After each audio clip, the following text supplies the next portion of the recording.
2만 원? 그게 내 생일 선물이란 말이냐? 입가에 붙은 미소가 굳고 손끝이 떨리던 순간이 아직도 선하다.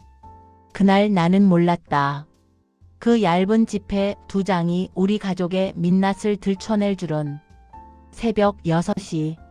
알람이 울리기도 전에 눈이 떠졌다. 오늘은 내 생일이었다. 68번째 생일. 특별할 것도 없는 날이지만 그래도 아침은 정성껏 차려야 한다는 생각에 부엌으로 향했다. 냉장고 문을 열고 두부 한 모를 꺼냈다. 된장국에 넣을 거다. 아들이 어릴 때부터 좋아하던 두부 된장국. 며느리도 된장국은 좋아한다고 했지. 물을 썰고 양파를 다지고 멸치 육수를 우려내는 동안 집은 여전히 고요했다. 6시가 넘어서야 아들이 화장실에서 나오는 소리가 들렸다. 세수를 하고 머리를 빗고 넥타이를 매는 소리. 익숙한 아침의 풍경이었다. 엄마, 오늘 생신이시죠? 거실로 나온 아들이 소파에 앉으며 물었다. 그래. 근데 뭐 특별할 것 있겠니? 밥이나 먹어라. 아, 그래도 저녁에 외식이라도 할까요? 아니다. 집밥이 제일이지. 너희 돈 아껴라. 그때였다. 침실 문이 열리며 며느리가 하품을 하며 나왔다. 잠옷 바람에 머리는 부스스하고 눈은 아직 덜 떠 있었다. 시계를 보니 7시 반. 출근 시간이 9시니까 여유는 있는 시간이었다. 어머니 생신 축하드려요. 며느리가 나른한 목소리로 말하며 부엌으로 걸어왔다. 그리고 손에 쥔 하늘색 봉투를 내밀었다. 봉투는 문구점에서 파는 저렴한 종이 봉투였고 그 안에서 10,000원짜리 지폐 2장이 살짝 보였다. 2만 원이라고? 순간 머릿속이 하얘졌다. 이게 뭐지? 생일 선물로 2만 원을? 요즘 카페에 가서 커피 2잔만 시켜도 10,000원이 넘는데 내 68번째 생일 선물이 2만 원이라고? 며느리야, 이건 뭐니? 아, 요즘 물가가 너무 올라서요. 살림이 빠듯하잖아요. 그래도 정성껏 드린 거예요. 정성이라. 그 말이 더 가시처럼 박히더라. 정성이 2만 원이라고? 명절 때 조카들한테 주는 용돈도 5만 원은 주는데 시어머니 생일 선물이 2만 원? 나는 입을 다물었다. 아무 말도 할 수 없었다. 그냥 고맙다 한마디만 겨우 내뱉고 봉투를 받아 앞치마 주머니에 넣었다. 그리고 다시 된장국 간을 맞추는 척하며 뒤를 돌았다. 눈물이 날 것 같았다. 아니, 화가 났다. 서러웠다. 내가 이 집에서 30년을 살았는데 이게 내 대접이구나. 그날 아침 식사는 고역이었다. 밥상에 둘러앉아 숟가락을 들었지만 목구멍으로 밥이 넘어가지 않았다. 아들은 신문을 보며 밥을 먹었고 며느리는 핸드폰을 들여다보며 김치만 집어 먹었다. 어머니, 이 된장국 정말 맛있어요. 역시 어머니 솜씨는 최고예요. 며느리가 웃으며 말했다. 그 웃음이 진심인지 립서비스인지 알 수 없었다. 나는 그냥 고개만 끄덕이고 밥을 입에 넣었다. 식사를 마치고 설거지를 하는데 아들 부부가 현관에서 구두를 신는 소리가 들렸다. 엄마, 다녀올게요. 조심히 가거라. 어머니, 저녁은 밖에서 먹고 올게요. 생신인데 편히 쉬세요. 그렇게 둘은 나갔다. 현관문이 닫히고 집은 다시 조용해졌다. 설거지를 끝내고 거실 소파에 앉았다. 텔레비전을 켰지만 무슨 내용인지 귀에 들어오지 않았다. 앞치마 주머니에서 하늘색 봉투를 꺼냈다. 2만 원. 10,000원짜리 2장. 구겨지지도 않은 깨끗한 지폐였다. 은행에서 갓 찾아온 듯한 돈이었다. 이게 내 생일 선물이라고. 눈물이 났다. 참으려 했는데 참아지지 않았다. 30년 전 이 집에 며느리로 들어왔을 때가 떠올랐다. 시어머니가 계셨다. 엄하셨지만 나를 딸처럼 대해주셨다. 생일이면 미역국을 끓여주시고 금반지를 하나씩 선물로 주셨다. 며느리야, 이 금반지는 나중에 내 딸한테 물려줘라. 그때의 따뜻함이 아직도 기억에 남아있다. 그런데 나는 지금 무얼 받고 있는 걸까? 2만 원. 그것도 물가가 올라서 빠듯하다는 변명과 함께. 나도 예전엔 빠듯했어. 하지만 시어머니 생신 때는 최소한 10만 원어치 선물은 했지. 핸드폰을 켜서 며느리의 인스타그램을 열었다. 들어가지 말아야 하는 걸 알면서도 손가락은 이미 화면을 누르고 있었다. 며느리의 최근 게시물들이 눈에 들어왔다. 일주일 전 제주도 여행 사진.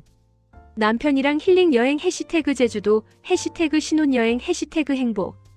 사흘 전 명품 가방 인증샷. 생일 선물로 받은 가방 해시태그 명품 해시태그 샤넬 해시태그 럭셔리. 어제 고급 레스토랑에서 찍은 스테이크 사진. 데이트 중 해시태그 맛집 해시태그 스테이크 해시태그 커플. 손이 떨렸다. 빠듯하다고? 제주도 여행 다녀오고 명품 가방 사고 고급 레스토랑 다니면서 분노가 치밀어 올랐다. 하지만 동시에 무력감도 느껴졌다. 나는 이제 늙은 시어머니일 뿐이구나. 돈도 없고 힘도 없고 그저 밥이나 차려주는 존재일 뿐이구나. 그날 저녁 아들 부부는 약속대로 밖에서 저녁을 먹고 왔다. 10시쯤 돌아왔는데 둘 다 술기운이 약간 있어 보였다. 엄마, 우리 왔어요. 그래, 저녁 맛있게 먹었니? 네. 어머니도 뭐 좀 사왔어요. 며느리가 비닐봉지를 내밀었다. 안에는 편의점 도시락 하나가 들어 있었다. 이미 식은 도시락이었다. 고맙다. 나는 웃으며 받았다. 웃을 수밖에 없었다. 울면 안 될 것 같았다. 아들이 거실 소파에 앉으며 며느리의 어깨를 감싸 안았다. 엄마, 사실은요. 왜, 무슨 일 있니? 우리 요즘 좀 빠듯해요. 대출 이자도 올랐고 생활비도 많이 들고. 그래서 아껴 쓰려고 노력 중이에요. 엄마도 이해해 주시죠? 빠듯하다. 또 그 말이었다. 제주도 여행 다녀오고 명품 가방 사고 고급 레스토랑 다니는 사람들이 빠듯하다고 말하는 게 이상하지 않은가. 그래, 알겠다. 엄마가 이해할게. 나는 그저 고개를 끄덕였다. 더 이상 할 말이 없었다. 그날 밤 잠이 오지 않았다. 천장을 보며 누워있는데 온갖 생각이 머릿속을 맴돌았다. 내가 왜 이렇게 참고만 살아야 하지? 나도 감정이 있는 사람인데. 나도 서운할 수 있고 화날 수 있는 사람인데. 새벽 2시쯤 나는 결심했다. 이번 생일은 그냥 넘기지 않겠다. 단 한 번이라도 내 속마음을 꺼내보기로 했다. 다음 날 아침도 똑같이 시작됐다. 새벽에 일어나 밥을 짓고 국을 끓이고 반찬을 차렸다. 아들과 며느리는 출근 준비를 했다. 하지만 오늘은 달랐다. 현관에서 구두를 신으려는 그들을 불렀다. 얘들아, 잠깐만. 왜요, 어머니? 늦겠는데. 나도 한마디 해야겠구나. 아들과 며느리가 의아한 표정으로 나를 쳐다봤다. 나는 앞치마에서 하늘색 봉투를 꺼냈다. 며느리야, 내가 나한테 준 2만 원. 다시 줄게. 네. 왜요? 그걸로 너희 둘이 커피나 사 마셔라. 아메리카노 2잔 사면 딱 맞을 거다. 순간 며느리의 얼굴이 굳었다. 아들도 당황한 표정을 지었다. 엄마, 무슨 말씀이세요? 아들아, 엄마가 늙어서 무력이 없는 줄 아니? 아니야. 나도 사람이야. 내 생일에 2만 원을 받으면 기분이 어떻겠니? 그게. 엄마, 저희가 요즘 빠듯해서. 빠듯해? 지난주에 제주도 여행 다녀온 사람들이, 명품 가방 사고 고급 레스토랑 다니는 사람들이, 며느리의 얼굴이 하얗게 변했다. 어머니, 그건. 며느리야, 나도 인스타그램 할 줄 알아. 네가 뭘 하고 다니는지 다 봤어. 너희가 어떻게 사는지 알아? 그건 제 돈으로 산 거예요. 그래, 네 돈이지. 하지만 시어머니 생일 선물도 네 돈으로 사는 거 아니니? 2만 원이 네 돈의 전부니? 침묵이 흘렀다. 아들이 입을 열었다. 엄마, 진정하세요. 저희가 잘못했어요. 나는 진정돼 있어. 처음으로 내 감정을 솔직하게 말하는 거야. 나도 이제 그냥 웃고 넘기는 시어머니는 아니야. 그 순간 위층에서 발소리가 들렸다. 윗집 김 여사였다. 아침 일찍 쓰레기를 버리러 나오는 모양이었다. 아차, 목소리가 좀 컸나. 하지만 이미 늦었다. 김 여사는 동네에서 입 빠른 걸로 유명한 분이었다. 뭔가 들었다면 곧 온 동네에 소문이 퍼질 게 뻔했다. 예상은 적중했다. 그날 오후 마트에 장을 보러 갔는데 동네 아주머니들이 수근거리는 소리가 들렸다. 박 여사네 며느리 생일날 시어머니한테 2만 원 줬대. 2만 원? 요즘 세상에?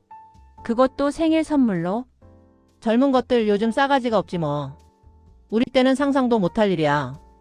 그러게. 시어머니가 얼마나 기분 나빴겠어. 나는 고개를 숙이고 카트를 밀며 지나갔다. 부끄러웠다. 내가 직접 말하고 다닌 건 아닌데 왜 내가 부끄러워해야 하는지 모르겠지만 그래도 부끄러웠다. 집에 돌아오니 며느리한테서 전화가 왔다. 어머니, 목소리가 떨리고 있었다. 울고 있는 것 같기도 했다. 왜, 무슨 일이니? 어머니, 왜 동네방네 얘기하셨어요? 오늘 회사에서 동네 사는 선배한테 들었어요. 창피하게. 나는 아무한테도 얘기 안 했어. 그럼 이 소문이 어떻게 퍼진 거예요? 세상에 입이 몇 개인데 내가 다 막을 수 있겠니? 벽에도 귀가 있다고 누가 들었나 보지. 하지만 며느리야, 네가 부끄럽다면 그건 네가 잘못했다는 걸 알고 있기 때문 아니니? 전화가 끊겼다. 그날 저녁 며느리는 집에 들어오자마자 방으로 들어가 버렸다. 저녁밥도 안 먹었다. 아들이 방문을 두드렸지만 며느리는 나오지 않았다. 그 이후로 며느리는 나를 피했다. 식탁에 함께 앉아도 눈을 마주치지 않았다. 밥그릇만 바라보며 밥을 먹고 설거지도 자기 그릇만 하고 방으로 들어가 버렸다. 일주일이 지났다. 아들이 퇴근하고 들어오더니 조심스럽게 말을 꺼냈다. 엄마, 며느리가 요즘 많이 상처받았어요. 그래? 동네에서 소문이 퍼져서 너무 창피하대요. 회사에서도 사람들이 뭐라고 하고. 그럼 나는 상처 안 받았을 것 같니? 엄마, 아들아, 나는 30년 동안 이 집에서 며느리로, 엄마로, 할머니로 살아왔어. 단 한 번도 내 감정을 앞세운 적 없이. 그런데 내 생일에 2만 원을 받았을 때 내 기분은 생각 안 해봤니? 그건 알아요. 하지만 뭐? 며느리 기분이 더 중요하니? 아들은 아무 말도 못했다. 그날 밤 나는 또 잠을 이룰 수 없었다. 이게 맞는 건가? 내가 너무 심하게 한 건가? 하지만 동시에 이런 생각도 들었다. 아니야. 나는 잘못한 게 없어. 내 감정을 솔직하게 표현한 것 뿐이야. 며칠 후 며느리가 큰 가방을 들고 나왔다. 어디 가니? 친정에 다녀올게요. 언제 오는데? 모르겠어요. 그리고 며느리는 아이를 데리고 나갔다. 아들은 회사에 있었고 나는 혼자 남았다. 집은 텅 비었다. 아이의 웃음소리도 며느리의 발소리도 들리지 않았다. 고요했다. 너무 고요했다. 며느리가 떠난 후 집은 완전히 달라졌다. 아들은 매일 밤 늦게 들어왔다. 술 냄새를 풍기며 비틀거리며 현관문을 열었다. 말수도 적어졌다. 다녀왔습니다. 한마디만 하고 방으로 들어가 버렸다. 나는 여전히 아침을 차렸지만 혼자 먹는 밥상은 쓸쓸했다. 두부 된장국을 끓여도 아들이 좋아하는 반찬을 만들어도 아무 소용이 없었다. 아들아, 밥 먹고 가거라. 괜찮아요. 회사에서 먹을게요. 그렇게 아들도 나를 피하기 시작했다. 식탁 위에는 그날의 하늘색 봉투가 여전히 놓여 있었다. 나는 그걸 버리지 못했다. 버려야 하는 걸 알면서도 손이 가지 않았다. 이게 뭐라고 이렇게 됐을까? 후회가 밀려왔다. 내가 참을 걸 그랬나? 그냥 웃고 넘길 걸 그랬나? 하지만 동시에 이런 생각도 들었다. 아니야. 나는 잘못한 게 없어. 돈이 문제가 아니라 마음이 문제였어. 일주일이 지나고 2주일이 지나고 한 달이 지났다. 며느리는 여전히 친정에 있었다. 가끔 아들과 통화하는 소리가 들렸다. 여보 언제 들어올 거야? 모르겠어. 아직은 좀. 아이가 보고 싶어. 그럼 주말에 와서 보고 가. 그렇게 아들은 주말마다 처가집으로 갔다. 나는 혼자 남았다. 어느 토요일 오후 나는 시장에 장을 보러 갔다. 요즘은 집에 사람이 없으니 장을 봐도 금방 상한다. 그래도 습관처럼 시장을 돌았다. 그런데 시장 어귀에서 익숙한 뒷모습이 보였다. 며느리였다. 며느리는 손에 큰 쇼핑백을 들고 있었다. 명품 브랜드 로고가 선명하게 보이는 쇼핑백이었다. 저건 가까이 다가가 보니 쇼핑백 안에는 화장품이 가득 들어 있었다. 설화수, 라메르, 시슬리. 하나같이 비싼 명품 화장품들이었다. 며느리는 나를 보지 못했다. 신나게 핸드폰으로 누군가와 통화하고 있었다. 응, 언니. 오늘 백화점에서 대박 쇼핑했어. 화장품이랑 옷이랑 진짜 많이 샀어. 응응, 카드 긁었지 뭐. 괜찮아, 이번 달 보너스 나왔잖아. 순간 핏속이 끓어올랐다. 보너스가 나왔다고? 그 돈으로 명품 화장품을 사? 며느리가 전화를 끊고 돌아서는데 나와 눈이 마주쳤다. 어머니. 며느리의 얼굴이 하얗게 변했다. 쇼핑백을 뒤로 숨기려 했지만 이미 늦었다. 며느리야, 네네. 돈이 없어서가 아니었구나. 저기. 어머니. 나를 그렇게 취급한 거구나. 가족이 아니라 짐으로. 며느리는 아무 말도 못하고 고개를 숙였다. 나는 더 이상 할 말이 없어 돌아서서 걸었다. 뒤에서 며느리가 뭐라고 말하는 소리가 들렸지만 듣지 않았다. 집으로 돌아오는 길 눈물이 났다. 아, 이제 알겠다. 나는 이 집에서 그냥 밥하는 기계였구나. 그날 저녁 아들이 일찍 들어왔다. 평소와 달리 술 냄새도 나지 않았고 표정도 진지했다. 엄마 오늘 며느리 만났죠? 그래. 며느리가 전화했어요. 울면서. 그래서? 아들이 소파에 앉았다. 한참을 말없이 앉아있더니 천천히 입을 열었다.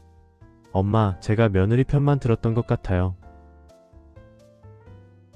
엄마 생신에 2만 원 드린 거 저도 알고 있었어요. 며느리가 뭘 살지 고민할 때 저는 적당히 하라고 했어요. 네가? 저도 잘못했어요. 엄마를 너무 당연하게 여긴 것 같아요. 아들의 눈에 눈물이 고였다. 엄마 오늘 며느리한테 말했어요. 엄마 말씀이 맞다고. 돈이 문제가 아니라 마음이 문제였다고. 그래서? 며느리가 울면서 미안하다고 했어요. 자기가 너무 철없었다고. 나는 아무 말도 하지 않았다. 뭐라고 해야 할지 몰랐다. 엄마 며느리가 내일 집에 들어온대요. 그리고 엄마한테 직접 사과하고 싶대요. 그래. 그날 밤 나는 오랜만에 푹 잤다. 다음 날 일요일 오후 현관 초인종이 울렸다. 문을 열자 며느리가 아이 손을 잡고 서 있었다. 며느리의 눈은 부어 있었다. 많이 울었나 보다. 어머니. 들어와. 거실 소파에 앉았다. 아이는 할머니를 보더니 활짝 웃으며 달려왔다. 할미, 보고 싶었어. 그래, 할미도 보고 싶었어. 아이를 안아주는데 눈물이 났다. 이렇게 작은 손주를 한 달 넘게 못 봤다니. 며느리가 가방에서 뭔가를 꺼냈다. 손편지와 작은 상자였다. 어머니, 이거 받아주세요. 상자를 열어보니 금목걸이가 들어있었다. 비싸 보이는 금목걸이였다. 며느리야, 이건. 제가 몇 년 전에 산 거예요. 그때는 저한테 필요해서 샀는데 이제는 어머니께 드리고 싶어요. 편지를 펼쳤다. 손글씨로 빼곡하게 적혀 있었다. 어머니께 그동안 정말 죄송했습니다. 저는 어머니의 마음을 몰랐습니다. 아니, 알려고 하지 않았습니다. 그저 제 편의만 생각했고 어머니를 당연한 존재로 여겼습니다. 2만 원을 드렸을 때 저는 이 정도면 되겠지라고 생각했습니다. 어머니가 욕심 없으신 분이니까 이해해 주실 거라고 생각했습니다. 하지만 그건 이해가 아니라 무시였습니다. 제가 명품 가방을 사고 여행을 다니면서도 어머니 생신에는 2만 원을 드렸습니다. 그게 얼마나 모순된 행동인지 깨닫지 못했습니다. 어머니께서 화내셨을 때 저는 창피했습니다. 동네에 소문이 났을 때 저는 분했습니다. 하지만 지금 생각해보니 창피해야 할 사람은 바로 저였습니다. 지난 한 달 친정에 있으면서 많은 생각을 했습니다. 우리 엄마가 제게 해주셨던 것들을 떠올렸습니다. 매일 아침밥을 차려주시고 아프면 밤새 간호해주시고 제가 힘들 때 언제나 제 편이 되어주셨던 엄마. 그리고 깨달았습니다. 어머니도 저에게 그런 분이셨다는 걸. 제가 임신했을 때 밤새 죽을 끓여주시고 아이가 태어나서는 제가 잘 수 있도록 아이를 돌봐주시고 명절 때마다 온갖 음식을 만들어주시던 어머니. 그런 어머니께 저는 어떻게 보답했나요? 2만 원으로요? 어머니, 정말 죄송합니다. 이제부터는 진심으로 어머니를 모시겠습니다. 돈이 아니라 마음으로, 형식이 아니라 진심으로. 이 편지를 쓰면서 계속 울었습니다. 제가 얼마나 철없는 며느리였는지, 얼마나 이기적인 사람이었는지 깨달았습니다. 용서해주세요. 그리고 다시 한번 기회를 주세요. 사랑하는 어머니께 며느리 올림. 편지를 다 읽고 나니 눈물이 멈추지 않았다. 며느리도 울고 있었다. 아이는 우리를 번갈아 보며 어리둥절한 표정을 짓고 있었다. 할미 왜 울어? 아파? 아니야. 할미는 안 아파. 기뻐서 우는 거야. 며느리를 꼭 안아주었다. 며느리도 나를 꼭 안았다. 어머니, 정말 죄송해요. 정말. 그래, 알겠다. 이제 그만 울어라. 우리 다시 시작하자. 그날부터 집은 다시 생기를 되찾았다. 며느리는 매일 아침 일찍 일어나 나와 함께 아침을 준비했다. 서툴렀지만 배우려고 노력했다. 어머니, 된장국간은 어떻게 맞춰요? 국자로 한번 떠서 맛을 봐야지. 혀끝에서 느껴지는 게 아니라 목으로 넘어갈 때 느껴지는 맛이 진짜야. 아, 그렇구나. 배워갈게요. 아들도 변했다. 저녁에 일찍 들어와서 가족과 함께 시간을 보내려고 노력했다. 엄마, 오늘 저녁은 제가 설거지 할게요. 네가? 괜찮니? 괜찮아요. 이제부터는 제가 더 도와드릴게요. 손주도 할머니 방에 자주 놀러 왔다. 할미 책 읽어줘. 그래, 할미가 읽어줄게. 옛날 이야기 책을 펼치고 손주를 무릎에 앉혔다. 손주의 따뜻한 체온이 느껴졌다. 이런 평범한 행복이 이렇게 소중한 줄 몰랐다. 며느리는 정말로 변했다. 명품 쇼핑은 줄이고 집안일에 더 신경을 썼다. 퇴근하고 오면 어머니, 오늘 힘드셨죠? 제가 저녁 준비 도와드릴게요 라고 말했다. 처음엔 어색했다. 하지만 시간이 지나면서 우리는 진짜 가족이 되어 갔다. 그렇게 1년이 흘렀다. 다시 내 생일이 돌아왔다. 69번째 생일. 아침에 일어났는데 거실에서 수근거리는 소리가 들렸다. 아빠 조용히 해요. 할머니께. 알았어. 문을 열고 나가니 거실 테이블 위에 케이크가 놓여 있었다. 그리고 그 주위에 아들, 며느리, 손주가 서 있었다. 어머니, 생신 축하드려요. 세 사람이 동시에 외쳤다. 어머, 이게 뭐니? 할미 생일이잖아요. 우리가 준비했어요. 손주가 활짝 웃으며 내 손을 잡아 끌었다. 테이블에 앉으니 며느리가 큰 상자를 내밀었다. 어머니, 이거 받아주세요. 상자를 열어보니 안에는 직접 담근 매실청이 들어있었다. 그리고 손편지. 어머니께 지난 1년 동안 너무 행복했습니다. 어머니께서 다시 기회를 주셔서 감사합니다.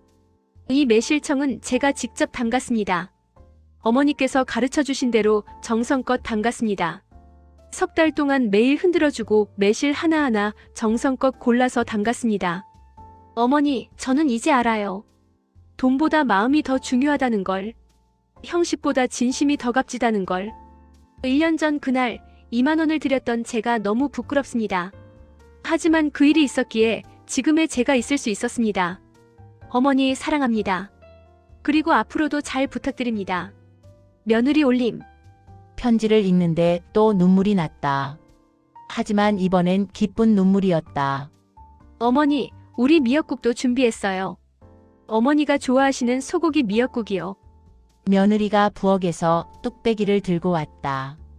김이 모락모락 나는 미역국이었다. 며느리야, 고맙다. 어머니, 제가 더 감사하죠. 저한테 배울 기회를 주셔서. 우리는 함께 밥을 먹었다. 미역국 맛은 아직 서툴렀지만 그 어느 때보다 맛있었다. 식사를 마치고 아들이 작은 상자를 하나 더 꺼냈다. 엄마, 이것도 드릴게요. 상자 안에는 금반지가 들어있었다. 이건 엄마가 며느리로 들어오셨을 때 할머니께서 엄마한테 주신 금반지 기억나세요? 그럼 기억하지. 이제 엄마가 며느리한테 물려주실 차례 아닐까요? 물론 나중에요. 아주 나중에. 아들이 웃으며 말했다. 나는 그 금반지를 며느리 손에 쥐어주었다. 며느리야, 이건 나중에 내 딸한테 물려줘라. 어머니, 며느리가 또 울기 시작했다. 하지만 이번엔 행복한 눈물이었다. 그날 밤 나는 방에 앉아 서랍을 열었다. 서랍 깊숙이 하늘색 봉투가 여전히 보관되어 있었다. 1년 전 그날의 봉투. 나는 그 봉투를 꺼내 펼쳤다. 2만 원은 이미 없었다. 며느리한테 돌려줬으니까. 하지만 봉투는 여전히 남아 있었다. 구겨지고 색이 바랬지만 여전히 남아 있었다. 이 봉투 하나가 우리 가족을 바꿨구나. 2만 원. 처음엔 그게 모욕처럼 느껴졌다. 무시당한다는 생각이 들었다. 하지만 지금 생각해보니 그 2만 원은 기회였다. 서로의 마음을 확인할 기회. 진심을 나눌 기회. 진짜 가족이 될 기회. 만약 그날 내가 참고 넘어갔다면 우리는 여전히 껍데기뿐인 가족으로 살았을 것이다. 형식적인 인사, 형식적인 관계. 진심 없는 웃음. 하지만 나는 참지 않았다. 내 감정을 솔직하게 표현했다. 그리고 그게 모든 걸 바꿨다. 때로는 참는 게 미덕이 아니구나. 때로는 말해야 하는구나. 서랍 안에는 또 다른 편지가 있었다. 오늘 며느리가 준 편지. 나는 그 편지를 하늘색 봉투 위에 올려놓았다. 그리고 그 위에 오늘 찍은 가족 사진을 올려놓았다. 네 사람이 환하게 웃고 있는 사진. 이게 진짜 가족이구나. 창밖을 보니 달이 떠 있었다. 보름달이었다. 밝은 달빛이 방 안을 비추고 있었다. 나는 서랍을 닫고 침대에 누웠다. 고맙다, 그날의 나에게. 용기를 냈던 나에게. 눈을 감으니 1년 전 그날의 내가 보였다. 앞치마 주머니에 2만 원을 넣고 억지로 웃던 나. 그때의 나는 슬펐지만 지금의 나는 행복하다. 결국 사람의 마음이 제일 비싼 선물이구나. 그로부터 몇 년이 흘렀다. 며느리는 이제 진짜 딸이 되었다. 매일 아침 함께 밥을 짓고 저녁에는 함께 드라마를 보며 웃는다. 손주는 초등학교에 입학했다. 할머니 방에 와서 숙제를 하고 할머니한테 학교 이야기를 들려준다. 할미 오늘 선생님이 칭찬했어요. 그래? 우리 손주 대단하네. 아들도 변함없이 효자다. 주말이면 가족 모두 함께 공원에 산책을 간다. 그리고 매년 내 생일이면 며느리는 직접 뭔가를 만들어서 선물한다. 매실청, 매실 장아찌, 손뜨개 목도리, 자수 놓은 방석. 어머니, 올해는 이거 드려요. 올해는 손으로 직접 만든 앨범이었다. 우리 가족의 사진들이 가득 담긴 앨범. 첫 페이지를 펼치니 1년 전 그날의 가족 사진이 있었다. 그리고 그 옆에는 하늘색 봉투 사진이 붙어 있었다. 사진 아래에 며느리의 손글씨로 이렇게 적혀 있었다. 2만 원의 선물이 우리에게 가르쳐 준 것, 진심의 가치. 나는 웃었다. 그리고 며느리를 꼭 안아주었다. 며느리야, 고맙다. 정말 고맙다. 어머니야말로 고마워요. 저를 여기까지 이끌어 주셔서. 저녁 식사 시간. 가족 모두 식탁에 둘러 앉았다.